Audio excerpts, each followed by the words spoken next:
Welcome to number one local sports podcast in Central Florida. This is Sandlot Sports. I am Adam Capison.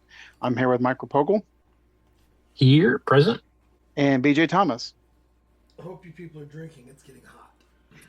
Stay hydrated, my friend. I was outside all weekend. Yingling. I was outside all weekend, and I woke up Monday morning like, oh, God damn, I got a fucking headache. Yeah. I mean, it did not matter how much water. Yeah, you can't. So It's fun. It's funny. I sit on my ass at work all day in front of a computer. I drink water all day long, but weekends when I'm outside, I die. Yeah. I'm like, I need to be better about when I'm actually outside in Florida and not drinking water. I mean, I know this is an audio format, but I'm holding a 24-ounce water bottle. I go through 5 of these when I'm in the office every day. Yeah. And I work from home. Like, I'm in the second floor of my home office. But it's stay hydrated.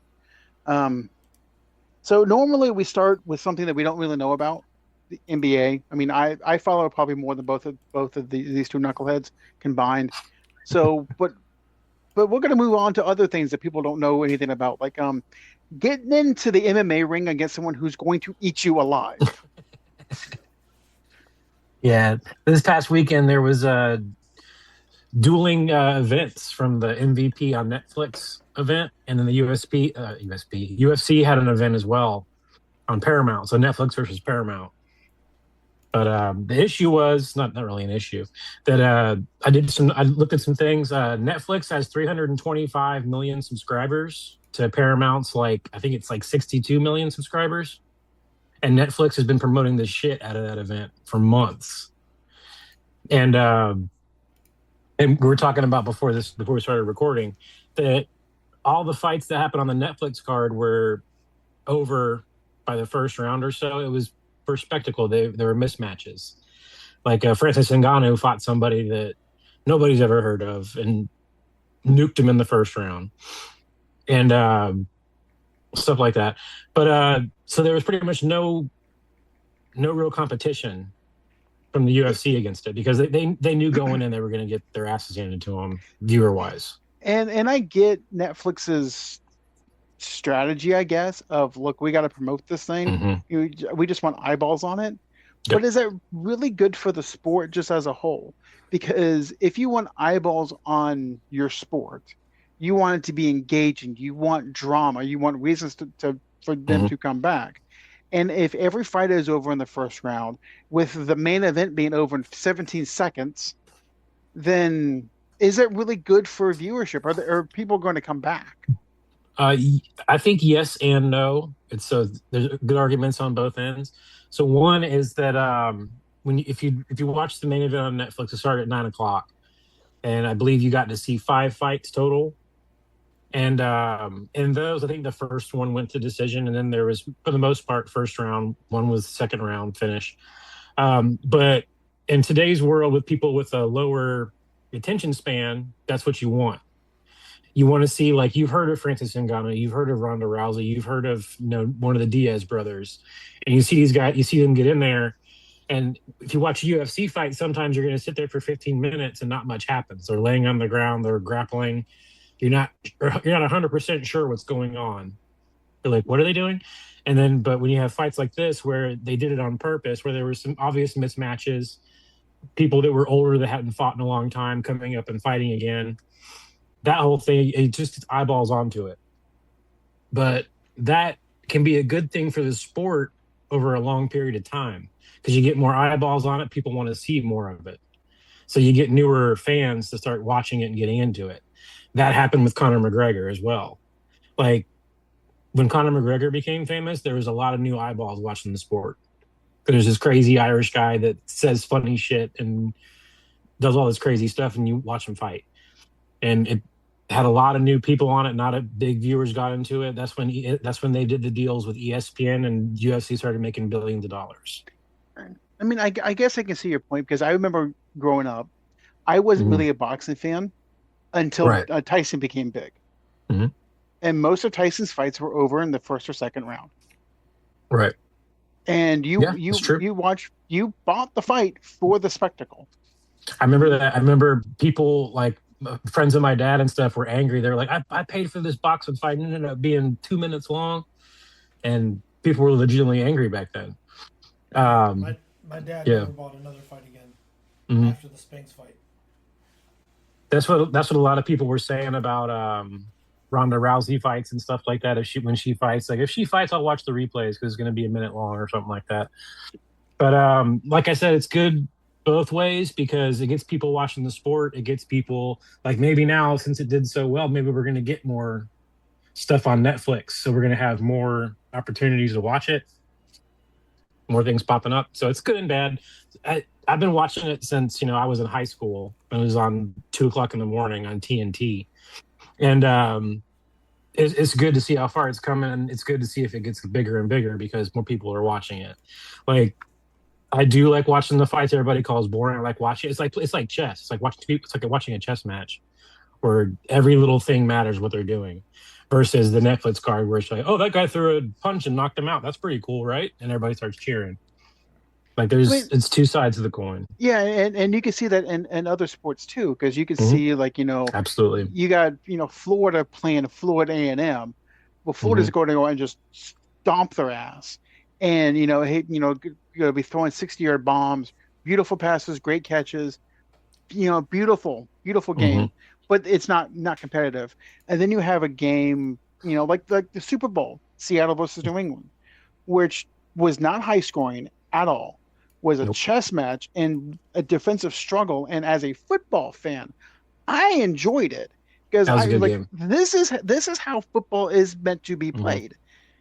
As a casual fan that wants to go out there and see the 70-yard bombs, the great runs, it could be like, this is boring. What am I doing? So it's I see your point that it's both sides of the coin. What I think is interesting now, we're in the streaming war section of MMA, and I think that is more important for the sport. Yes, absolutely. More eyeballs, better. More eyeballs that people can afford. BJ touched on it with the Spinks Tyson fight. Yep. After that fight, that people paid for, that specific card people paid for, and why am I doing this again? I'm not dropping $50 to watch a main event that's going to last a round. Well, most people have Netflix. Most people have Amazon. Okay, so if you put your sport on there, and this is what the NBA and NFL are trying to do to a lesser degree, you put your sport on there, people are going to watch it. You're going to get eyeballs, especially an up-and-coming sport like MMA. Now, should there be massive fights, massive games, playoff games on these streaming channels? I don't think so, but I'm also old. So the one thing I did like was Netflix did a good job as far as keeping it intact. There wasn't any broadcast issues with it. Yeah, that's a plus. That's a huge plus, and that's a great point because Netflix, they've had this technology for a while, and they haven't really done live events. Now I don't know if it was they've done a couple. They've done a couple football games. Yeah. But with MMA, it cannot be on delay because it's such a gambling heavy sport. It absolutely cannot be on delay. So it had to be crisp. It had to be clean, and it was. Amazon is doing freaking NBA playoff games, and they're having technical issues. Yeah, they were having problems. They had problems in the NFL games I've been forced to watch. Society's gone so low that the basic requirements for a sports broadcast is have a smooth program. Can we watch it without buffering, please? Can you just not fuck up? Yeah. I don't care if you're great. Just don't be shitty. I just need you to do what you said you were originally going to do. Yeah. There's been a few UFC fights I've watched on Paramount since they started this year where, I think 2 weeks ago there was a card where the sound was out for 2 rounds of an entire fight. I was like, what the fuck? And then there was one where the TV screen was wrong. It wasn't showing the round timer or anything like that. And the announcers even said, we apologize. You don't see anything on the screen. We're getting this worked on. I'm like, come on, guys. It's a $1 billion network deal. And that's the thing. These companies have more money than they know what to do with. They are literally sending dicks to space because they have so much money. and they can't get this right. BJ's right. We've been doing this for 60 years. You know, it's funny when you buy a pay-per-view, it's pretty crisp. Yeah. It's pretty damn crisp when you buy a pay-per-view. Yeah. No issues. Only time I've had issues. The pay-per-view limits the audience, though. That's true. The only pay-per-view issue I ever had was when I didn't pay and I was trying to make out a tit through the scramble. Scramble. Scramble tits. That's how you know you're an 80s baby. Yeah. Trying to see them Cinemax titties through the lines. It was even worse because it worked the best in my grandma's guest room, so I definitely had to be quiet. So, Grandma, don't come in here. You can see. Don't come in here. You can see something. Way past your bedtime. Don't do What it. do about this? So that is our MMA coverage for the week. So thank you, Mike. Yep. Thank you for bringing new sports, new energy to the show. I appreciate it. Yeah, absolutely. New sports. Jesus Christ, Adam. Once every 6 episodes, I'll bring something new to the table. There we go. You said new sports about MMA. Well, new sports to us because we cover football and maybe some basketball. It's been around since the 90s, but that's okay. That's okay. So I do want to mention some basketball before we move into we actually have some football content this week.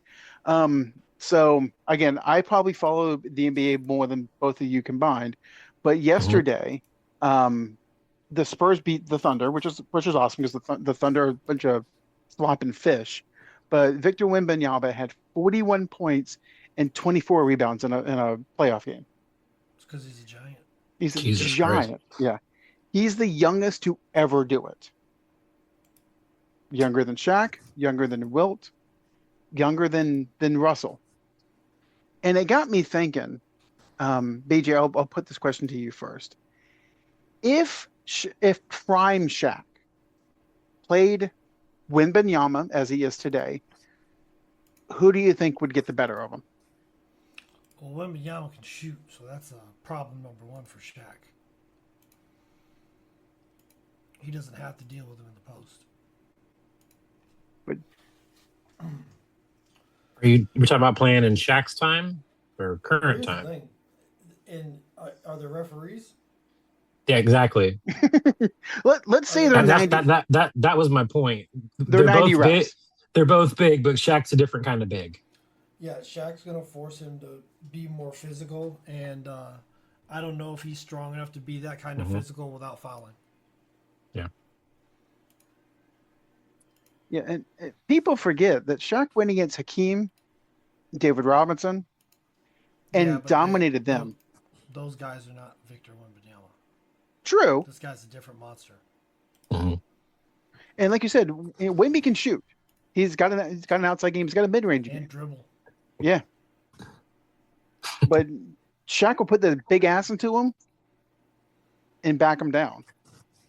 If there's refs, it's going to be hard on Wembanyama. If it's just... If it's in the street. I mean, if it's anywhere, it's really going to be hard on him.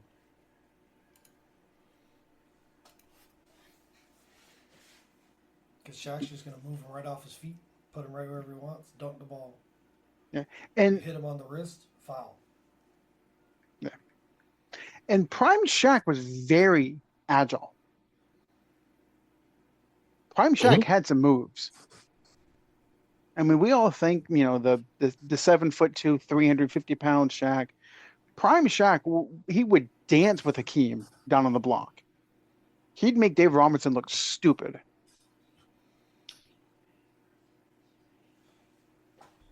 Yeah, but there's nobody to compare Wembanyama to. No. He is one of one. Yeah. New kind of freak show. Yeah. Mike, anything you want to add to it? Now, from what I've seen, Wemby, he's more long and lanky, more spindly. That's why I was mentioning Shaq's a different kind of big. Like you were saying, pushing his ass up against him, like you can move him around. Yeah. It's definitely more physical with Shaq. Shaq's more physical of the two. I mean, aside from the elbow we saw last week, but it's weird to say this about Shaq, but he's shorter, so he's going to be under Wembanyama, just moving him right off his spot. It's going to be really hard. Yeah, I mean, I could see Shaq lowering his shoulder into Wemby's chest a few times, and that really having an effect on the game. That too. Christ. Fucking set his heart back. Knock the timing off a couple degrees. Yeah, I remember last week when they were talking about Wemby like elbowing the guy in the face, and I think it was Jason Williams or Jay Williams, whatever he goes by now on ESPN. He was like, "Well, when Shaq elbowed me in the face, I was like, how are you still talking?" He got lucky. Because I remember the story of Shaq and Scott Skiles getting into a fight. How Skiles is walking? You got to give the guy credit. Yeah. Mm-hmm. I wouldn't get in a fight with Shaq. No, there's weight classes for a reason. No. Yeah. That wouldn't make it on Netflix. No.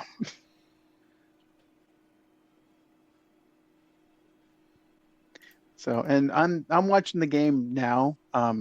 So Cleveland and James Harden are actually winning over New York. I'm a big proponent of where James Harden's got to James Harden, but apparently Donovan Mitchell is saving him because Harden right now is 4 for 8. So he's not being the suck on his team that he normally is.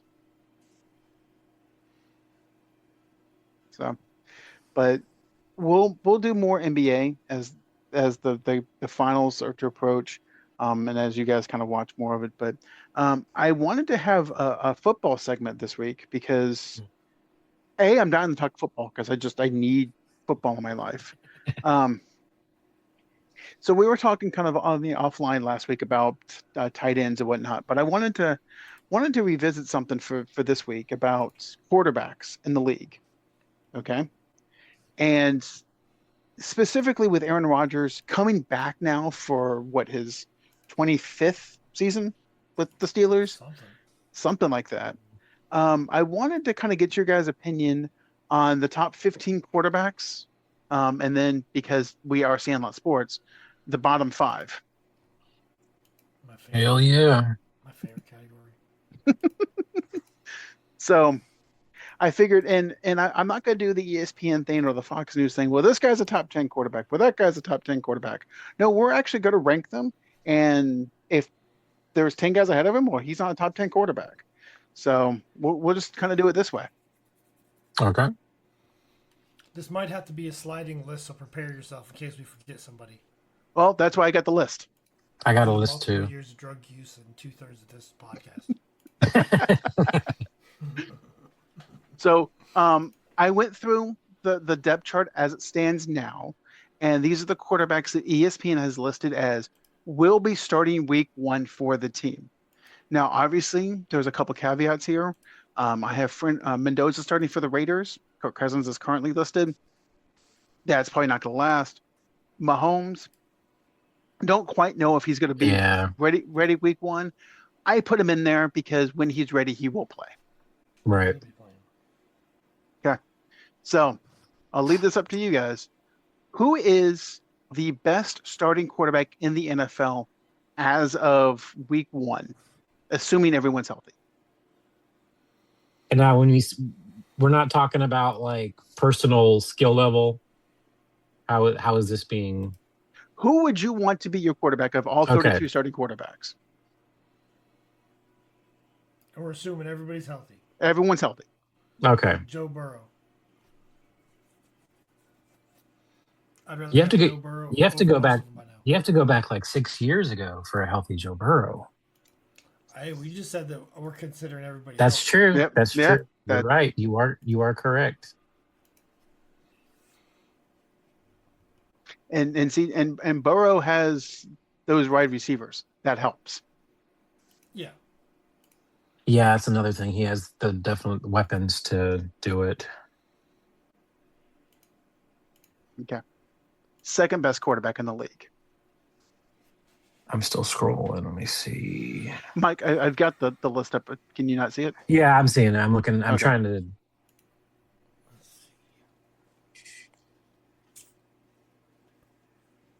You know,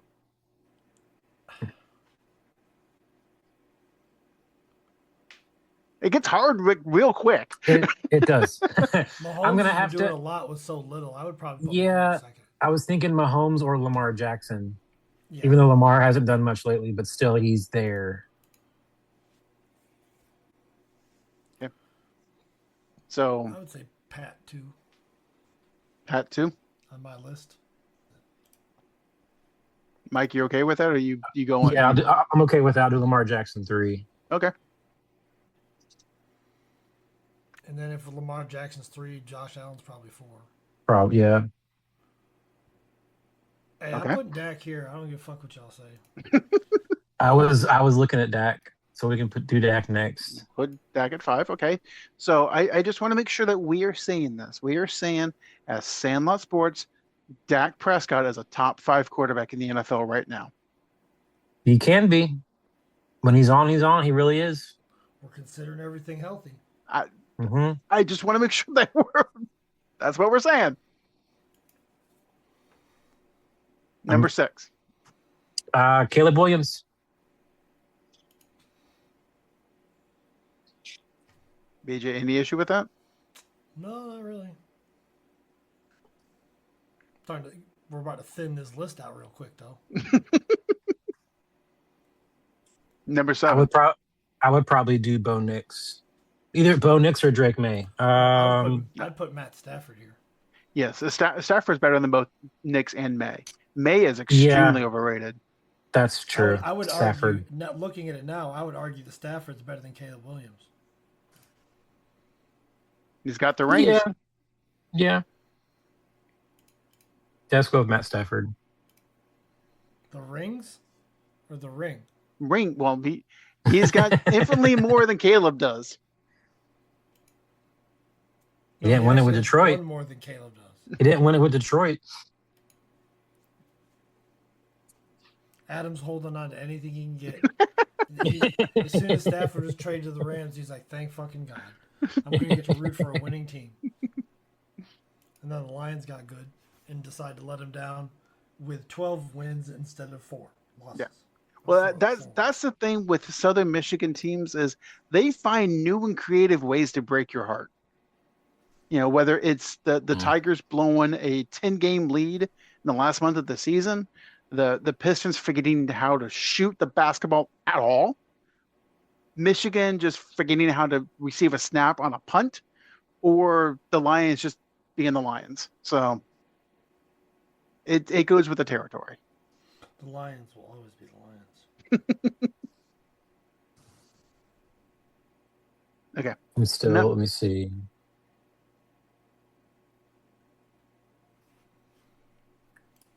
This one I'm still torn on Bo Nix or Drake May. Everything being healthy, or everyone being healthy and everything being equal, I'm taking Bo Nix 9 times out of 9. I probably would too. They would have done. They would have done a lot better. For years. They would have done a lot better if he didn't break his fucking foot or ankle or whatever he did in the playoffs. AJ, you have a problem with Bo Nix at 8? Oh, I figured you would. He's been in one of your punchlines for about 4 years now. Just because he's 85 years old. Whenever his senior year started. So, but Drake May's even been on the butt of more jokes because his nickname is the schedule. Damn. That's hard. Tell me I'm wrong. No, I mean, I believe we made it a point. So how many we got? 1, 2, 3, 4, 5, 6, 7, 8 so far? Yep. Okay. And so, and just to let everyone know who's left on the list, we got Jacoby Brissett, Penix, Bryce Young, Deshaun Watson, who ESPN said is starting for Cleveland. Go figure. Jared Goff, Jordan Love, CJ Stroud, Daniel Jones, Trevor Lawrence, Herbert, Malik Willis, Drake May still on the list. Jalen Hurts is still out here. be out there. Trevor Lawrence. ESPN has deep. Be good. I think Trevor Lawrence is top 10. He was getting together towards the end of the season for sure. So Trevor Lawrence is an interesting case. I mean, because it goes back to the question of, is it the talent of the individual or is it the coaching staff? Because his first few years in Jacksonville, the coaching was putrid. And I'm not saying Liam Cohen is a phenomenal coach, but he's miles above Urban Meyer and Doug Peterson. I think it was 2 years ago, maybe 2 or 3 years ago. It was either the last game or the second last game of the season, and they needed to win the game to lock in a potential wild card slot. And it was the end of the game. They were trailing by just a few. And watching it, I'm like, oh, they have to get down to field goal range. And I watched them go 3 and out by calling the exact same play, throwing a 5-yard pass to the left-hand side on a corner route. Exact same play. Incomplete, 3 and out. I'm like, what the fuck was that? Wait till I don't Fernando Mendoza and his back shoulder fades this year. Yeah. I'm like, I don't know if the coach called the same exact play 3 plays in a row to the same receiver 3 plays in a row. I'm like, what was that? Like, a high school secondary could have figured that out without the coach being there. But I think they're calling the same play, guys. Like, let's call them a third time. They won't expect it. Yeah. Okay. One more spot on the top 10. Okay, top 10.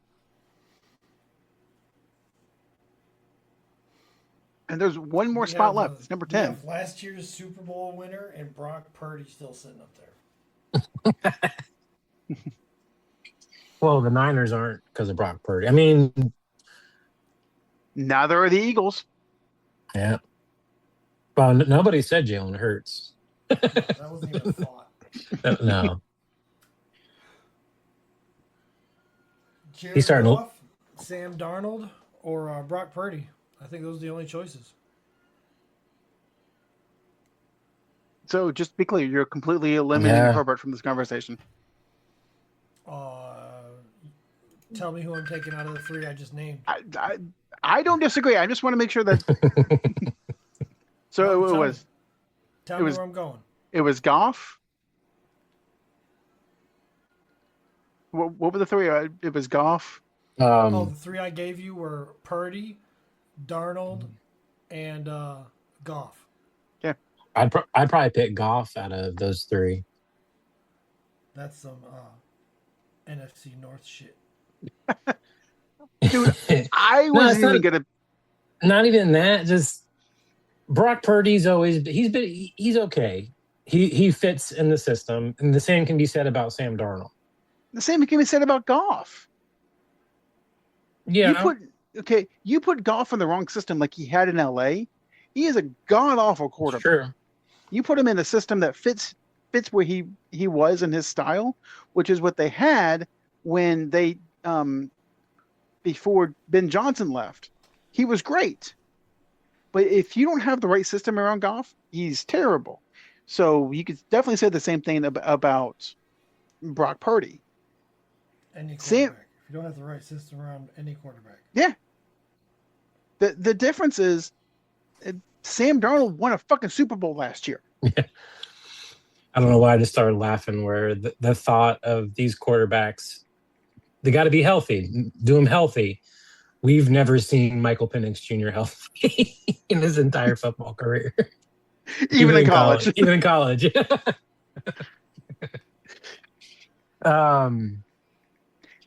With those that BJ listed, Brock Purdy, Sam Darnold, Jared Goff, for my personal last spot in my top 10, I'm taking Sam Darnold. I'm not sold on Sam Darnold. What? I'm not. He won a Super Bowl. But how many teams was he on before he won that Super Bowl with the Seahawks? It doesn't matter. He was on and he wasn't fucked up teams. He wasn't good. He was good with Justin Jefferson. Minnesota was 14-3 with him. Yeah. And they fucking let him go. And he was playing pretty good backup. He learned a lot. He learned something with those 49ers. He got more comfortable or something. I feel like something changed when he was backing up. I'm not sold on him. And you can say the same about Baker when Baker played in LA. Baker bounced from team to team to team until he got to the Rams. Yeah. And something just flipped of, okay, this is my last shot. I need to buckle in and focus. And he's been balling out in Tampa ever since. Mm-hmm. But yeah, Baker was terrible in Cleveland. Is that Baker's fault or the fact that he played for the Cleveland Browns? It's Cleveland's fault. Okay. Sam Darnold was terrible on the Jets. Was that his fault or the fact that he played for the Jets? I didn't slide him for the Jets. I can't slide anybody for the Jets or anybody for Cleveland except for Deshaun Watson. Yeah. Oh, Fisty McGee. Mm-hmm. Old quad knuckle. So I'm saying Sam Darnold for number 10. Mike, you're not. So are you saying if BA says Darnold, we'll put Darnold at 10? I got to. Okay. The man, I mean, he was definitely one of the best quarterbacks last year. I was about to switch it up and say Malik Willis, but that's fine. Okay. Now, that's a reach. That's a reach. The Dolphins did a reach and signed him.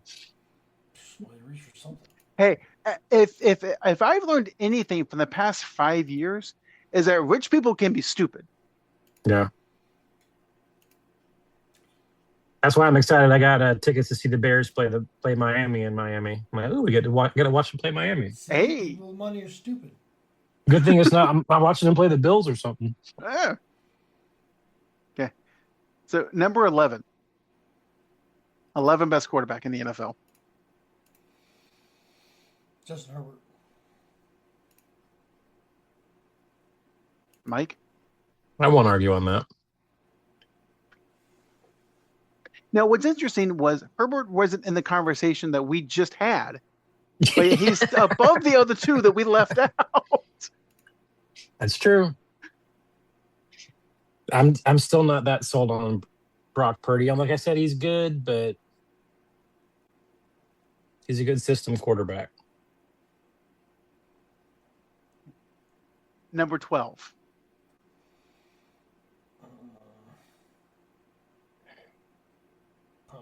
Now, call me crazy, but if we're talking about healthy, Indiana Jones is a motherfucker. Who? Indiana Jones. Yeah. I'm gonna let y'all talk about that one. I watched his work. I'm a Cowboys fan. I got to see him 2 times a year for 4 years. It was amazing. 5 years? Yeah, but him on the Colts was something different. Yeah, I bet he comes to Cowboy Stadium and fucks it all up. Blows his other Achilles. Was he that good? Gets tackled by different turf. No, he was playing lights out. Okay, well, let me finish that. Was he that good consistently throughout that 10, 12 game run that he had?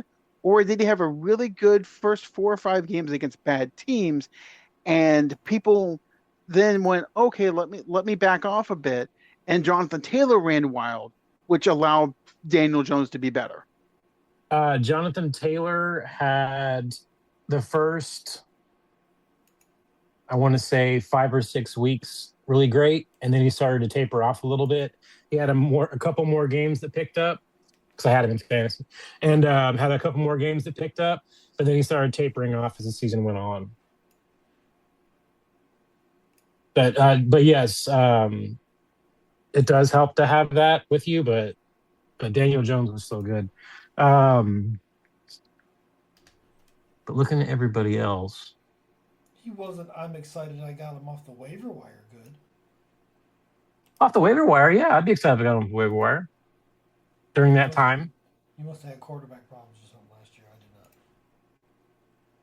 not. Last year, yeah, I had injury problems all last year. That was my entire season. Who won last year? I did. Okay. I Just still, so you know. I still like how Mike says my analysis is based on the fact that I had him on my fantasy team. And I won. I won with Trevor Lawrence as my quarterback. I had injury problems, okay? Desperate. That's how I know we got together at the end of the season. So for number 12, I think it's Jared Goff, Jordan Love, Daniel Jones, or Jalen Hurts or Brock Purdy. Brock Purdy. I'm going to throw it out there, Brock Purdy. BJ, you have an issue with that? I'm fine with Brock, yeah. Okay. Okay, number 13.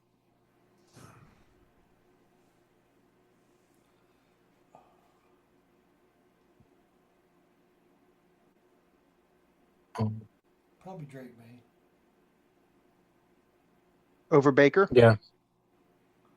Yeah, I'd say so. I could flip a coin on that one. We just saw Drake May in the Super Bowl, though. Did we? Did we see Drake May in the Super Bowl, or did we see Drake May on his ass because his offensive line couldn't protect him? He was there. He got folded up. He showed up. Yeah. So was Green Day. They were there. They didn't play in the game. Folded up. Okay. Number 14.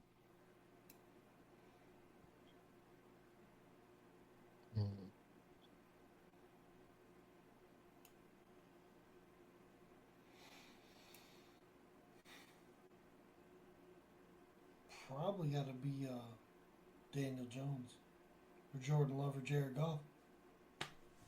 I put Jared Not Goff. Jordan. Yeah, of those three, I would put Goff at 14. And then either Love or Jones at 15. I put Jones at 15. Bet you Okay. would. Okay, so now this is the fun part about our podcast, because most people, they'll stop ranking from here and be like, hey, let's move on to another segment. No. We embrace the suck. Yeah. We do it We're gonna every beat- week of the NFL season. So We're I'm going to going to beat put this this. dead horse. Damn Crawl right. Crawl down into the dumpster juice. So, most important question of the night. Of the 17 remaining quarterbacks that are listed as starting in the NFL, which one is the absolute worst?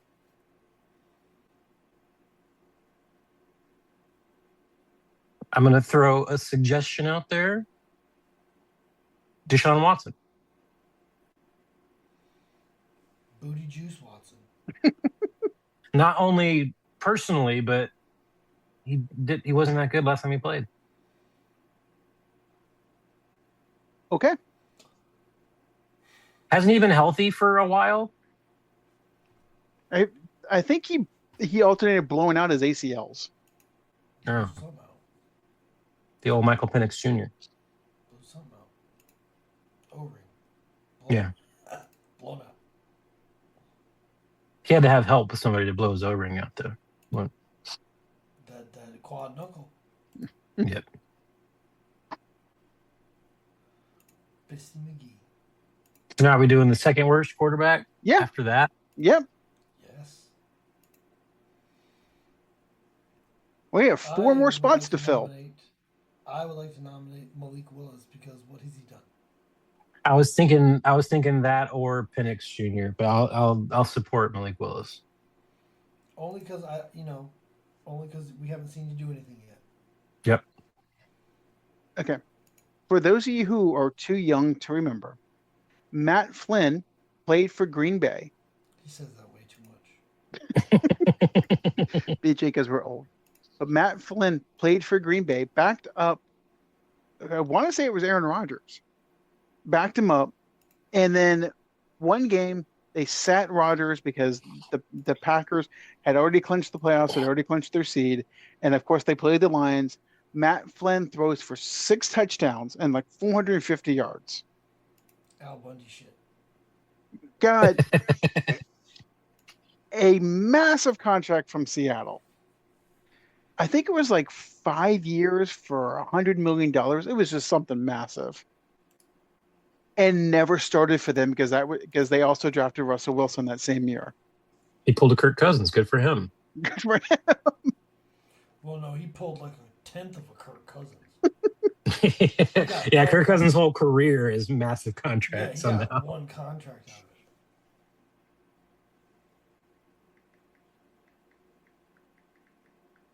I'm trying to find the contract. Oh, it wasn't as massive as I thought it was. It was 3 years, $20 million, $9 million guaranteed. That's a lot of money for a clipboard holder. Uh-huh. Yep. His career stats with 7 starts, 2,500 yards total, 17 touchdowns, 11 interceptions. Yeesh. Quality football.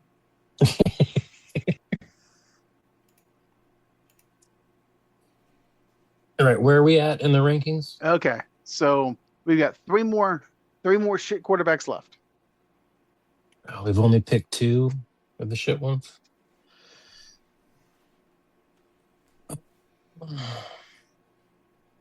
See, I actually like Jacoby Brissett, so I'm not gonna.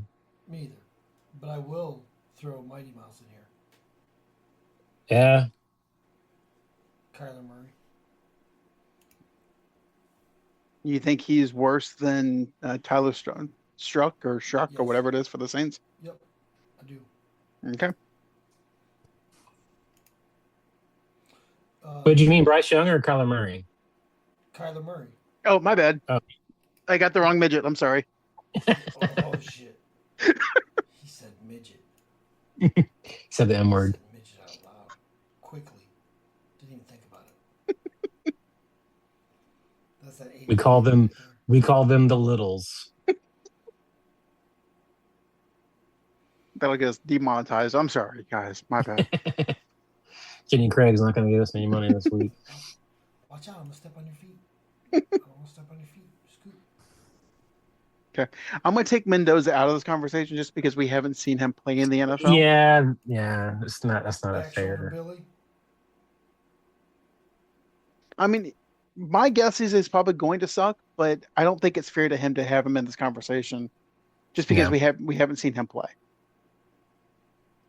And you could talk me into doing the same thing with Michael Penix because we technically haven't seen him play. We haven't seen him play. Yeah. I will not do that. Jackson Dart was banged up too. But I mean,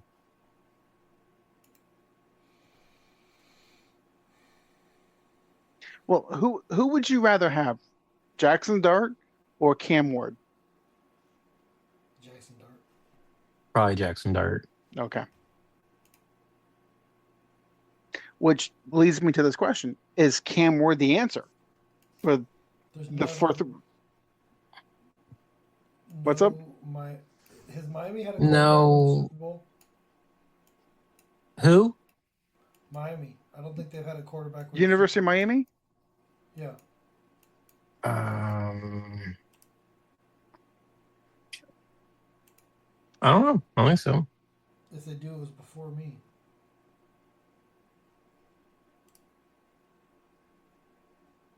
I would have to assume Tyler Shaw was going to be next, however the fuck you say his name. Oh, Jim Kelly played for Miami. Did he win one? No. You just said in. You didn't say win. I said win. No, I said Okay. He said win. Yeah. Yeah, they've had a couple win the Super Bowl. Well, actually, it looks like one. But you're right; it was before our time. Yeah. Yep. So, according to this, 3 University of Miami quarterbacks have won Super Bowl rings. Okay. 2 of which we know the names of. Like we've seen them play. Fucking starting, Adam. Do you No, are you about to tell me some fucking clipboard hoarder? You know what I'm talking about? Hey. Like I give a fuck if some jockstrap collector won a goddamn Super Bowl. Bernie We're talking about Kosar. starters. Bernie That was Kosar has a Super Bowl ring. Did he start? No. The fuck are we talking about? No. Did he touch grass in the Super Bowl? Like, what the fuck are we talking about? Well, actually, he did play. He did Super play in the Super secret Bowl. Special assistant coach won a Super Bowl. He did play in the Super Bowl. you remember what team he played on? How many rings does Garoppolo have? It's a lot. 4? Yeah. Hey, BJ gives me shit all the time. Chad Henne has a couple of Super Bowl rings. That's true. I love some of those fucking stats like that. Chad Henne. So are we seeing the answer is Cam Ward or shitty quarterback? I'm thinking Tyler Show.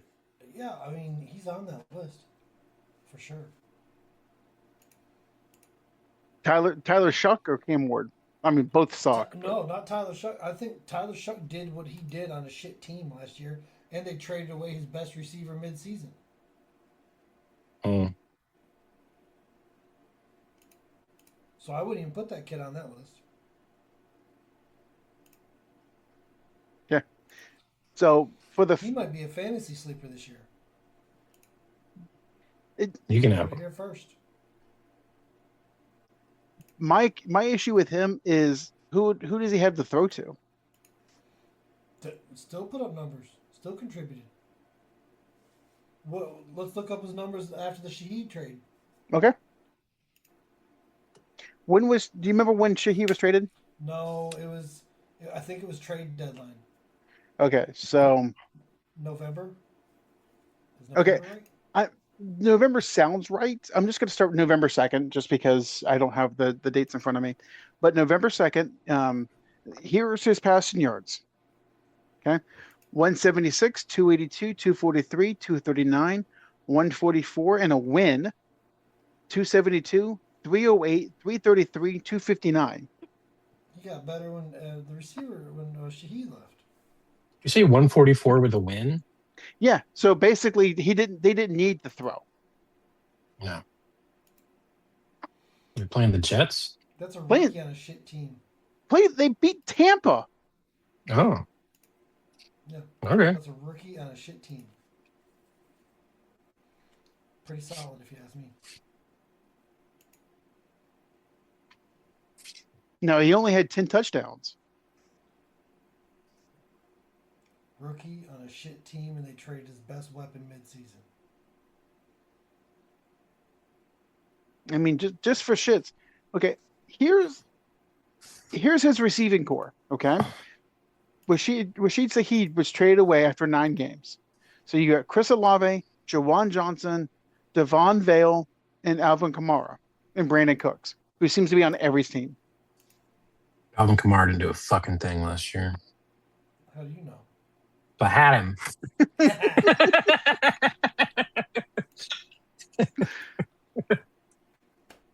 As soon as you said it, I remembered it. I was like, "Oh yeah." You're like, "Oh yeah." Hey, Mike. See, I stick my fucking finger in your eye. Mike, how many touchdowns did Alvin Kamara have last year? I don't remember, but it wasn't nearly enough. 2? What, to keep going down? It wasn't a lot. Oh man. Donut? He got donut touchdown? No, he got 1. Oh shit! Was that rushing or receiving? I'm pretty sure he got more than 1. First number I said, by the way. Okay, he had 1 rushing touchdown and 0 receiving. Okay, even worse. Yeah. Like I said, he didn't do a fucking thing last year. Not a fucking thing. Bodang Not at one of your roster positions. Yeah. And then next year he'll fucking blow up. That's what he does. No, it will not happen. It's over. You think he's hit the wall and the wall hit back? Yeah, I think so. Mean, he's older and on a bad team. That's never a good combination. And he not only he's ancient for a running back. And that combination that I just mentioned is enough to get you popped a lot. Mm-hmm. Yep. And as you get older, that becomes increasingly more difficult. So. Yep. The knees go out faster. Handle said pops. Okay, so we're saying that Tyler Shaw is out of the conversation for terrible quarterbacks. Okay. I think so. Okay. So that leaves Jacoby Brissett, Michael Penix Jr., Bryce Young, Jordan Love, C.J. Stroud, Jackson Dart, Geno, Jalen Hurts, Aaron Baker, or the guy we haven't talked about yet, Jaden Daniels. He's too injury prone now. Fuck all that. Geno Smith was on that Raiders team last year, so Geno. I'm surprised that's he made fair. it this long. That's fair. Okay. That Raiders team was the biggest waste of talent I've seen in my damn life. Mm-hmm. Can't even get a fucking trade going.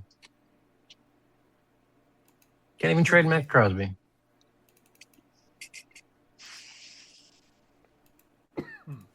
They couldn't get a damn thing going, is what they couldn't get going.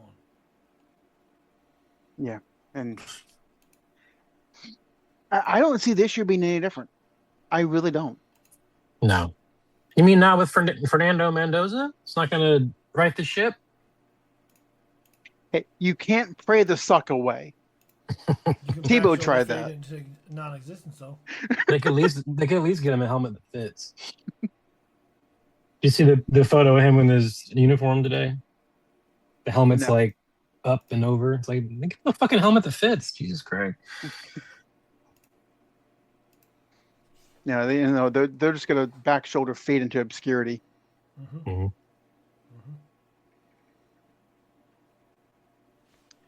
Aaron survived that by the skin of his teeth too.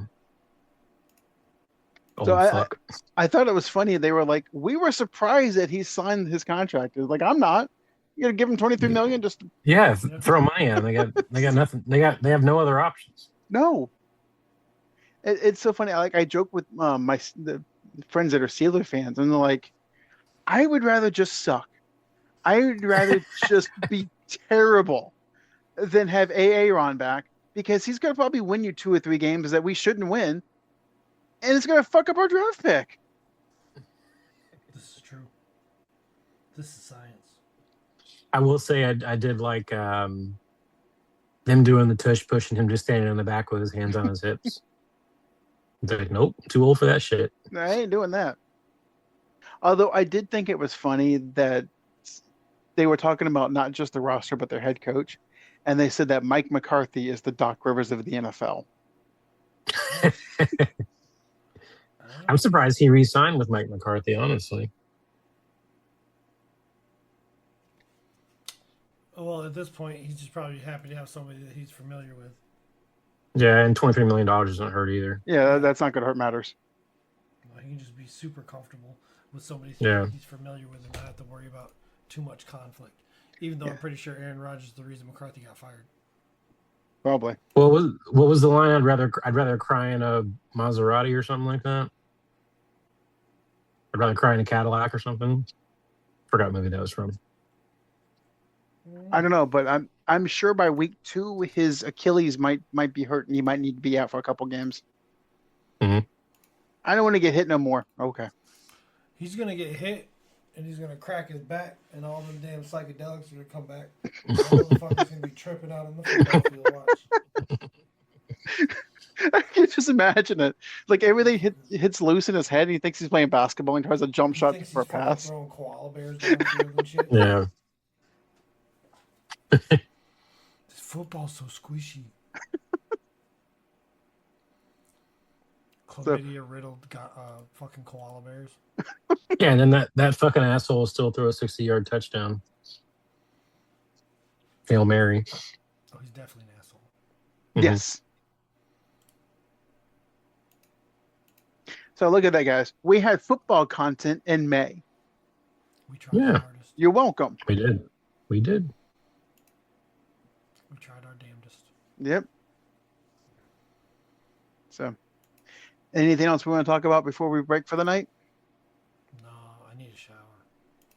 I think that's all the sports. Yep. All of them. So yeah. We even covered that new one, that newfangled boxing. The newfangled fighting one. Then. Newfangled fighting. Well, gentlemen, this has been Sandlot Sports.